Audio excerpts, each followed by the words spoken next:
Hey guys, it's Ali again. Obviously, just came from a workout. I'm a huge University of Tennessee fan, for those of you who know me. But I wanted to talk a little bit about the steps of how to get into real estate. I've given some questions on that, and really this video is for a 19-year-old who just wants to get their foot in the door, or a 60-plus-year-old who has a career but maybe wants to venture out into real estate. So it kind of appeals to a lot of audiences. So if you know how to get in, so you're a real estate investor, right? And you could either go the buy and hold way or the fast cash way. Now, buy and hold is obviously when you own rental property, but that's if you have money, right? So if you have money or access to credit, you could, number one, first determine your budget. That's really important because that's really going to drive a lot of your investment decisions. The second is the market. Now, I'll tell you, generally the US is the coasts of the US, so California, Florida, Texas, New York, are generally considered flip markets, whereas the middle of the country is considered more of a buy and hold market because the prices are lower, you get rents, you know, it's a better rate of return from a rental standpoint, right? And then finally, the team. Really critical that you have a team in place, that you have a working history with them, and that you rely on them, especially if you are investing out of state, right? And this team can consist of realtors, property managers, general contractors, accountants.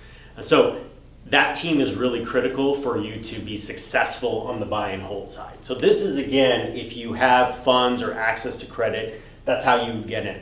Now, on the other side, fast cash, or FC, is when you don't have any money, right? And I see this a lot with, you know, the younger college kids who want to get into real estate, but again, don't have money. So the first way they're going to go into real estate from their fast cash is wholesaling. And wholesaling is a fancy term for, look, I'm driving around, and I'm driving around really nice neighborhoods, and I find the ugliest, most hideous looking tear down of a property.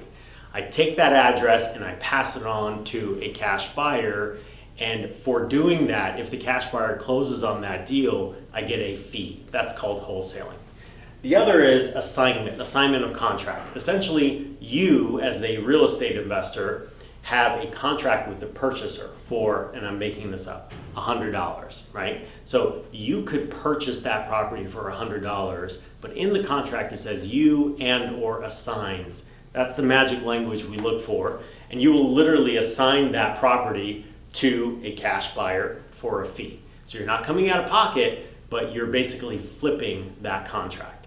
And then finally, the double close, or what's more known as a back-to-back close. And that's where you buy the property on a Monday using maybe hard money.